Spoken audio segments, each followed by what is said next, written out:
Hello guys, good morning সবাইকে। তো তোমরা সবাই কেমন আছো? আশা করছি তোমরা সবাই খুব ভালো আছো, সুস্থ আছো, আর আমরাও খুব ভালো আছি অ্যান্ড সুস্থ আছি। তো welcome back to my channel Munmun Haldar. নতুন একটা ব্লগে তোমাদের সবাইকে জানাই ওয়েলকাম। তো আমি এই সবেমাত্র ঘুম থেকে উঠলাম। আজ পড়ানো ছিল না, সেই কারণে একটু দেরি করেই উঠেছি। আবার আজ পড়া আছে, কিন্তু পড়তে যাওয়া হবে না, কারণ একটা শ্রাদ্ধ বাড়িতে আজ নিমন্ত্রণ আছে, সেইখানে যেতেই হবে। আর প্রচুর লোকের অ্যারেঞ্জমেন্ট বলে আমি পড়তে গেলে পড়ার থেকে আস্তে আস্তে হয়তো দেরি হয়ে যাবে, খেয়ে আস্তে আস্তে অনেক রাত হয়ে যাবে, সেই কারণে আজকে পড়তে যাব না। আর এখন বাজে সকাল 9টা। ঘরের কিছু কাজ আছে, মানে এখনো বিছানা কিছু ওঠানো হয়নি, কিছু জামা কাপড় কাল কেচেছিলাম সেগুলোও ভাঁজ করা হয়নি। তো আর এই যে মাথায় তেল দিয়েছি কাল রাত্রে, মাথাটাও ধুতে হবে। আজ বৃহস্পতিবার, ঘরের পুজো দিতে হবে, ঘর মুছতে হবে, ঘর ঝাড় দিতে হবে। তো চলো তাহলে তোমরা ভিডিওটা কন্টিনিউ দেখতে থাকো, আর ভিডিওটা একদম স্কিপ করবে। তো প্রথমেই আমি বিছানাটা উঠিয়ে নেব। তারপর বেশ কয়েকদিন ধরে ভাবছিলাম যে বিছানার চাদরটা পাল্টাবো, তো সময় হচ্ছিল না, তাই আর পাল্টানো হয়নি। কোনো না কোনো কাজে ব্যস্ত হয়ে যাচ্ছিলাম, তাই আজ আগে ভেবেছি বিছানাটা উঠিয়েই বিছানার চাদরটা পাল্টে নেব। যেদিন পড়ানো থাকে সেদিন আর ইচ্ছা করে না যে ঘরটার পিছনে একটু সময় দিই। আর পড়িয়ে আস্তে আস্তেই 10টা বেজে যায়, আর বাড়ি এসে এত খিদে পায় যে ভাত খেয়ে আর ইচ্ছাই হয় না যে এই ঘরটা একটু গোছায় বা ঘরের বিছানার চাদর পাল্টাই। আর ঠিক সেটা যেমন তেমন এই টিনের ঘরে যে কি প্রচণ্ড পরিমাণে গরম লাগে, আর এখন যা গরম পড়ছে, তারপরে আমাদের এই টিনের চালের উপরে না কোনো গাছপালা কিছু নেই, মানে পুরো রোদ্দুরটা এসে আমাদের টিনের চালের উপরে পড়ে। ঠিক সকাল 10টার পরের থেকে আর এই ঘরে থাকাই যায় না। আমাদের যাদের টিনের ঘর আছে তোমরা খুব ভালো করেই জানো যে কীরকম পরিমাণে ঘরটা গরম হয়। তো তারপর আমার বিছানার চাদর চেঞ্জ করতে করতে খুব খিদে পেয়ে গেছিলো। দেখলাম ঘরে একটা ম্যাগি আছে আর ডিম, তাই ডিম সিদ্ধ আর ম্যাগি করে খেয়ে নিলাম। বেশ কিছুদিনই হচ্ছে আমি সকালবেলায় ভাত খাচ্ছি না, ওই দুপুরের দিকে স্নান টান করে তারপর ভাত খাচ্ছি। তো খাওয়া হয়ে গেল, এবার খেয়ে দিয়ে আমি কিছু জামা কাপড় ছিল, মানে কালকে কিছু জামা কাপড় কেচেছিলাম, সেগুলো আমি ভাঁজ করে নেব। ওগুলো আর রাত্রে ভাঁজ করা হয়নি, তাই ভাবলাম সকালবেলায় ভাঁজ করে নেব। আচ্ছা বন্ধুরা, তোমরা কারা কারা আমার মতন টিনের ঘরে থাকো কমেন্ট করে কিন্তু জানিও। আর তোমরা যেই জায়গা থেকে আমার ভিডিওটা দেখছো সেই জায়গার নামটাও লিখে দিও। জানো তো বন্ধুরা, একটা ঘটনা শুনবে। যেদিন আমার পড়ানো থাকে সেদিন আমার ঘুমই ভাঙতে চায় না, আর যেদিন পড়ানো থাকে না সেদিন আমার ভোরবেলায় ঘুম ভেঙে যায়। আর যখন আমি ওই 7-8-এ পড়তাম তখনও ঠিক আমার সঙ্গে এরকমটাই হতো। যেদিন আমার টিউশন থাকতো না সেদিন আমি ভোরবেলায় উঠে যেতাম, আর যেদিন আমার টিউশন থাকতো সেদিন আমি উঠতেই চাইতাম না। তো দেখো, তোমাদের সঙ্গে গল্প করতে করতে এদিকে আমার কতগুলো জামাকাপড় গোছানো হয়ে গেছে।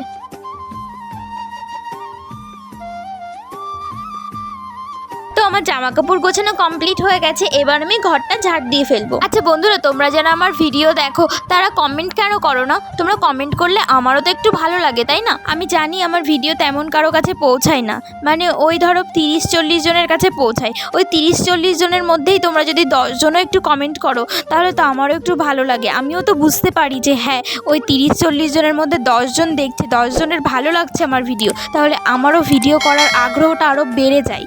তোমরা প্লিজ একটু বেশি বেশি করে কমেন্ট করবে, আর প্লিজ যারা আমার চ্যানেলে নতুন তারা একটু আমার চ্যানেলটা সাবস্ক্রাইব করে আমার পাশে থাকবে। তো যাই হোক, তোমাদের সঙ্গে গল্প করতে করতে আমার এদিকে ঘর ঝাড় দিয়ে ঘর মোছাও হয়ে গেল। আর দেখো, এখানে আমার মা আমাকে এই ডান্টি মতন মোছার এটা কিনে দিয়ে গেছে, যাতে নিচু হয়ে ঘর মুছতে অসুবিধা না হয়। আচ্ছা বন্ধুরা, তোমরা যেন কিছু মনে করো না, আমি এই মোছারটার নাম জানি না, তো তার জন্যই আমি বললাম যে ডান্টি।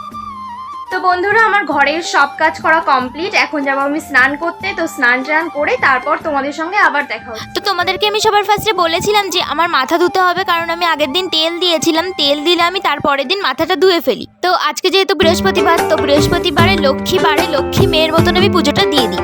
তো আমার ঘরে লক্ষ্মী ঠাকুর আছে, তাই ঘরটা পাল্টিয়ে নিয়েছি। এটা নতুন কিছু নয়, তোমরা সবাই জানো যে বৃহস্পতিবারে লক্ষ্মীর ঘর পাল্টাতে হয়। তো তাহলে আমি লক্ষ্মী মেয়ের মতন পুজোটা দিয়ে দিই, তারপর তোমাদের সঙ্গে আবার দেখা হচ্ছে।